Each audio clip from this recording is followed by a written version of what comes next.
roll. A new song by Eddie Money called One More Soldier Coming Home, using a band like Clandestine and Cano Sanchez, a great singer, and it was just phenomenal. We started out with a big powwow drum. We had all the entertainers go out on stage and start beating that drum, and you could just feel that energy from the audience going like, this is going to be great. So it was really a pleasure. These things really take time to plan and choreograph, so I can't do that all the time. Although I probably will produce the Guadalupe Opera again this year, this December. And where will that be at? I believe it'll be at the Phoenix Preparatory. It is a elementary school with great facilities, and ASU has used that for their college prep programs. They want me to come in and kind of do what I'm doing right here, kind of reveal some of these ideas on culture, art, and the connections, if you will. And we're probably going to produce the opera right there. It's great to film, and I think that the acoustics are really good. It'll give me a place that's close by too, and I can control a little bit more. And I'll film that too, so we'll share that over the world, try and put that on a live feed. Okay, you were an athlete as well growing up. We have to talk a little bit about that, because in your art, you don't just have Native American art, but you have a little bit of everything when you are doing your art. So let's talk about being an athlete, and then we'll talk about some of your pictures that you've drawn. Well, I love playing ball, especially football. I did play football and rugby at ASU, so that was always fun. I played football in the Army. I was a Kingman Bulldog in high school. My family all played ball there too. My godfather, my father, and all those guys. So I grew up in a family that loves sports. I'm still a jogger, get out there, do a little bit of karate still. So I try and stay limber with all that. And I think that for the kind of energy that I use, I need to stay in shape. I need to kind of use that. And I love team sports. I think that's fantastic. I'm still a supporter of it. I go to the Suns games and the Diamondbacks and me and my boys, and I really appreciate that kind of fun. The ironic thing is, and the cultural connection there, if you will, is that these games have their start in Native American world. So 1,000, 2,000 years ago, in front of any temple, you would have seen the sacred ball game that became the ball games that we play in America today. So there is that connection too. And that's another really kind of important thing for me, is that it's kind of spiritual and it's sacred. And I love being a good sport about it, and with really good ball players. Always appreciated the guys I played against. Never felt that kind of we need to win. I really competed hard, but I really felt that there was something very special going on in maybe this ancient way for me, and I feel that is still true. Okay, top-notch gentleman, has served our country, an athlete. Just the more I visit with Jim, the more amazed I am that we have this kind of talent here in Arizona. Tell us a little bit more about where we can get a hold of you, or if there's something that maybe our audience wants to see. Sure. I'm having a one-man show at the Herberger Theater. Starts in September. So the first weekend, I'll be in front of the Herberger Theater doing a live painting performance. I mean, a huge painting performance. And then I'll be going in for the reception that evening. And I plan on some surprises. I might do some elements of Sage Woman. I talked to you about that a little bit. And I'll be showing a lot of the things that I've done performance-wise on stage via the internet. And I'll probably be giving a talk a little bit about myself and some of the art evolution that I've gone through. And the one-man show is going to be covering many years of art that I've done. And I really wanted to make it exciting. I feel that it's a centennial time for Arizona. I represent that. And I really wanted to be inclusive with the cultures that I represent, and a lot of fun. And I hope that the people who come out to see that will gain something about who we are as Arizonans, who we are as modern Arizonans, and a little bit of the old Southwest too. Now, do you have a website where we could find you at? And one for myself, jimcoverubius-ortis.com, and probably show those on TV here for everybody. I welcome any kind of comments. Send me some of your paintings if you have a question about some of your art.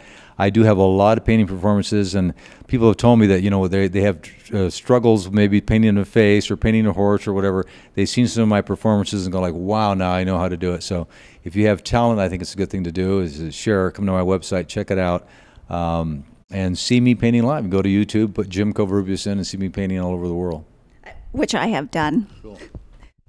Wow, it takes all of us working together, and what an honor it has been to visit with Jim, to work with him, and like I said, with all of us working together, we're going to not just keep the West, but the Southwest and this lifestyle and history alive. Thank you so much, and thank you, Jim. My next co-host is a delight. She's also a model in the region and spokesperson. She's going to be entertaining us with some of the entertaining nightlife in the Valley. So please give a hand for Raven. Hey, how are you? Hey. Good to see you. How are you? Now, Raven actually goes by Blonde Raven. Can you tell us why? I mean, it's obvious, but any particular reason why you chose that particular handle? Well, there already is a Raven in the Valley that does the networking events, and so that kind of separated me from that, and it just became catchy. And so with the New Southwest, what are some of the things that we're going to enjoy seeing you present to us? Entertainment. I'm going to be going around. I'm going to find hot new spots, hot new people, and, just that kind of.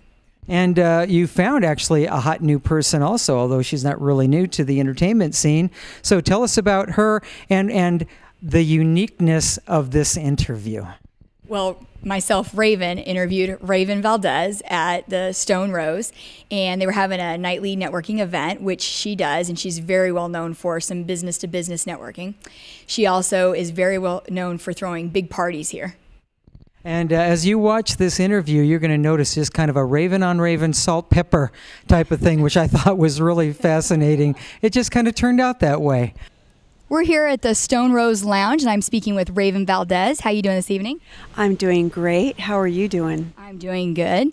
I constantly get mixed up with you all the time. People are always asking me about you. Are you the Raven Events? And I have to correct them and say, no, I'm not as cool as she is. Oh, that's very nice of you. But obviously they are people who have not met me personally, or they would not confuse us. You are definitely beautiful, and I appreciate that, but you're blonde. That's right. I'm the blonde Raven. So tell me, how did you get started with Raven Events?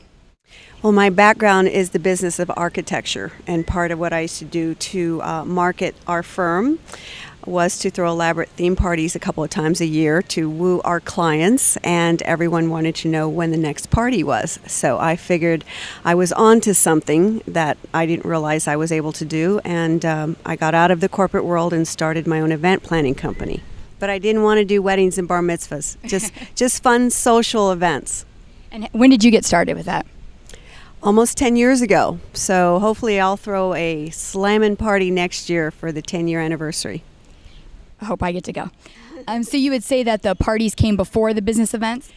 Yes, they did. And the reason I started with the B2B networking mixer was because I had so many people asking how I could help bring their business to the forefront the same way I do my own business through my events. So I started a business event where I could feature different kinds of businesses that would be of interest to the general public and bring awareness to them. I love going to your events too because you always have a charity attached to them. Can you tell me more about that?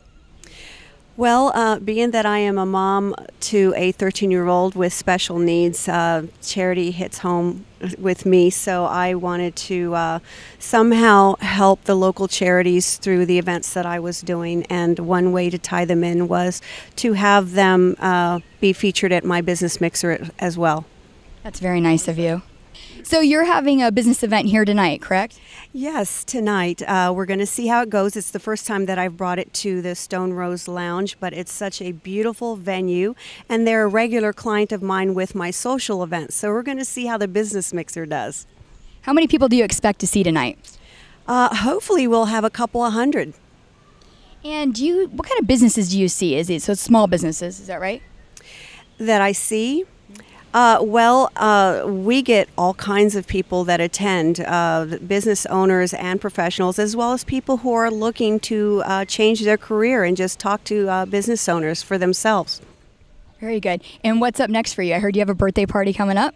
I do. On June 22nd at the Talking Stick Resorts showroom, I am doing another one of my crazy themes as I do each year, and this year is a classic rock party. So we have a wonderful band called Metalhead, which is a favorite here in town, and they're going to be highlighted, as well as a DJ that's going to be performing current top 40 dance tunes. How much fun. Now, I know we've been talking a lot about the business events and what's going on this evening. Let's talk a little bit more about the parties. I see it on Facebook. I get the invites. Tell me more about how you come up with the themes. And well, one thing I've learned is that women in particular like to be told what to wear. And so to make it fun, I like to come up with different themes that send them shopping. And in my own way, I'm helping the local economy with that as well.